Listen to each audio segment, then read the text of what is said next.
Yo, what's up, guys? We are going to take a look at the new dev update. I actually haven't really read this. The only thing that I have seen is something about camping and tunneling. Basically, they just made the basic PT better. But how are we doing? How are we doing? Hey, Nia. Hey, Alwyn. Cancer, Oxia, Persaic. Yo, see you around, Mark. See you around. Hey, FB. Alrighty, so, uh, yeah.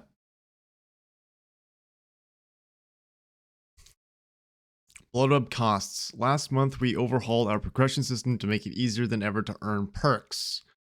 Under this new system, perks are now unlocked through Prestige and are immediately available to use other characters without needing to be found in the Bloodweb. Higher tier versions of their perks can be earned with subsequent prestiges or randomly throughout the Bloodweb. Alongside these changes, we removed the blood point bonuses from two perks, barbecue and chili, and we're gonna live forever. As some of you have rightly pointed out, without these bonuses, you could afford fewer bloodweb nodes per match, making it harder to earn items and add-ons and offerings than before. We want to remedy this as soon as possible. With the release of the Resident Evil Project W chapter, we are reducing the cost of nodes on the Bloodweb by roughly 33%. Okay, so they just knocked them down a bit. 2,000, 2,000, 2,500, 3,250, 4,000, and 5,000.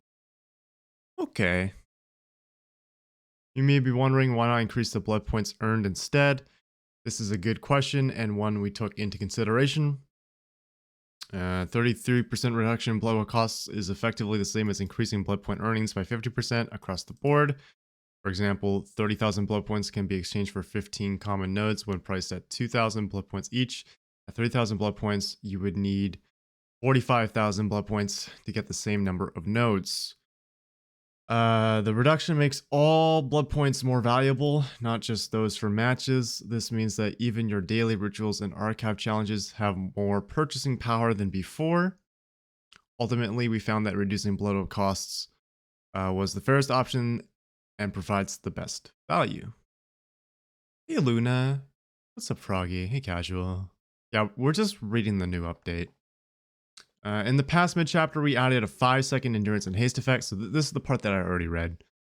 These status effects are designed to give the unhooked survivor a fighting chance by allowing them to get to a nearby pallet or window if the killer decides to chase them.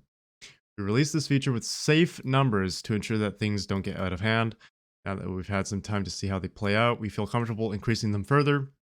In 6.2, we'll be increasing the duration of haste and endurance to 10 seconds. Additionally, we'll be increasing the haste effect to 10% speed instead of 7%. We hope you'll find these improvements to be much more effective in discouraging the killer from chasing the same survivor immediately after they're unhooked. Which is good. This is just an objectively good change because, like, why the fuck are you going after that person? Just go after the unhooker.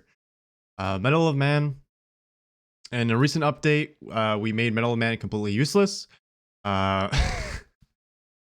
Many of you have voiced concerns with this version of the perk being weaker than before, favoring a harder to earn effect that can be lost. Our intention with this change was never to make the perk weaker. Therefore, alongside the chapter release, we will be reverting the recent update to Medal of Man.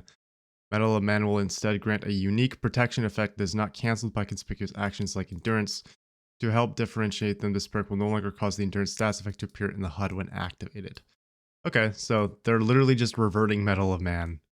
So, hell yeah, brother. Post PTB changes. The halls of the Raccoon City, I don't care. Whether you were hurling survivors or being hurled, we want to thank you for taking the time to leave your feedback. We'll be making a few changes in time for release. As always, these changes are by no means final. We'll continue to monitor. Okay. We'll start with the mastermind himself, Albert Wesker. One thing we noticed during this PTB was that the collision detection on the mastermind's rush was a little too insensitive, causing the killer to bump into objects they shouldn't have. Yeah, that was annoying, to say the least. It was literally like PTB blight. For the release, we've toned this down so you don't accidentally bump into obstacles as often. Cool. Hey Kilo, what's up? Good morning. Good morning, chat. We've also polished the way Virulent Bound interacts with pallets and windows. During the PTB, survivors would not take damage if the mastermind bounded towards them as they were vaulting. This was not intentional. The mastermind will now hit them with his tentacles if they're caught in the middle of a vault. Additionally, survivors could wait on the other side of a pallet, vaulting back over it before the mastermind could attack after vaulting. Going forward, standing too close to a vault location as the mastermind bounds over it will result in the survivor being injured. Oh. I thought they would just make it so that you have collision. That's kind of fucked up. Oh. Oh. Uh-oh. Next, we revisited his power in loops. We found his base move speed between bounds to be a little slow, making it difficult to get into position for another bound. For the release, we have increased the Mastermind's movement speed between bounds to 2.76 from 2.3, the speed previously achieved by using the Loose Crank add-on. Since this add-on has been added to the base kit, we have reduced its movement speed bonus to 8% from 20%. It was 20%? To compensate for the new total of 2.98. One of the quirks of Virulent Bound is its ability to throw survivors at each other, injuring both survivors in the process. Oftentimes, those unfortunate enough to have their friends flung at them would not even realize they had been injured. To make this more obvious, being injured from a survivor thrown by the mastermind will now cause Deep Wound. Let's go! Deep Wound OP. Best status effect in the game. Last but not least, we've slightly toned down the survivor collision detection of the mastermind's bound. We found this to be a little too generous on the PTB, allowing the killer to grab survivors that were not in front of him. This change will require a little more precision on the killer's part and make Virulent Bound feel fairer to survivors. Onto perks, we've made a few tweaks to the perks following the PTB as always. Okay. Reassurance, this perk allows you to pause the hook progression of another survivor, buying you and your team more time to work on generators if the killer is camping. On the PTB, Reassurance had a 40-second cooldown and could be used repeatedly when coordinated with the survivors. This could have been abused to keep the hooked survivor permanently on the hook, preventing them from being sacrificed against their will. For the release, we have removed the cooldown of Reassurance. Instead, Reassurance can only be used once per hook instance. The effects of this perk can still be chained together if multiple survivors are running Reassurance for a maximum delay of 90 seconds.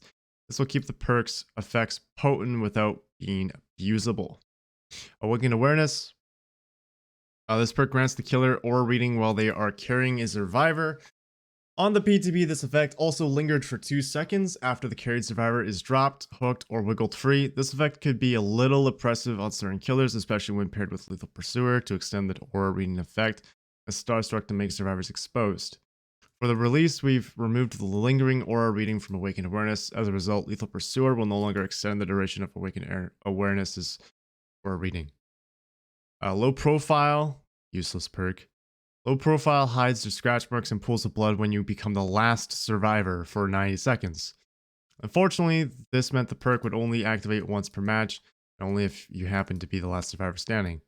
For the release, we have changed this to include any time you are the only survivor who is not dying, hooked, or dead as well, allowing it to activate throughout the match. Additionally, Low Profile will also mask your grunts of pain in addition. Oh, that's actually kind of decent. Okay. Better than new.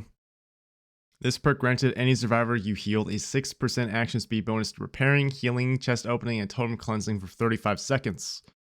Found the duration of this perk to be a little low to make much use out of the bonus.